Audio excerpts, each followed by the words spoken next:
сәлеметсіздер ме? Бүгінгі тыңдайтындарыңыз бектің пайдасы. Бектің ем болатын аурулары.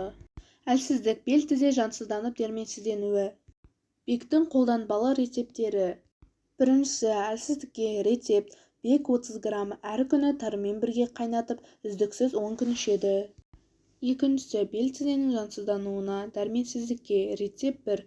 бек 30 грамм түйе сүті немесе қой сүтінен 200 мл қосып 20 минут қайнатып, бекті жеп сүтін ішеді.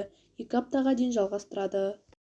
Рецепт 2. бек талқаны қайнатқан дәрімен қосып ішеді. 5 грамм қызыл марал 10 грамм, сары мия 12 грамм, аю балдырғаны 10 грамм, бұғы шөп 10 грамм, мергия 10 грамм, терек қуа 10 грамм күніне 2 уақыт суға қайнатып ішеді.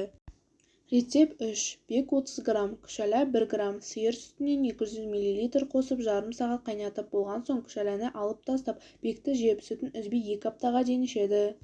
Рецепт 4. бек 5 грамм, құрт шөп 2 грамм, майдаланған, күніне 2 уақыт қайнатқан сумен ішеді. Қолдану мөлшері 10-30 грамм. Сіздердің тыңдағандарыңыз көрнекті дәрігер, медицина ғылымдарының кандидаты, құрмет орденінің иегері, ұлттық ғылым академиясының профессоры, шипалы емдеу орталығының директоры Қайрат Айдарханұлының еңбектерінен алынған пайдалы кеңестер.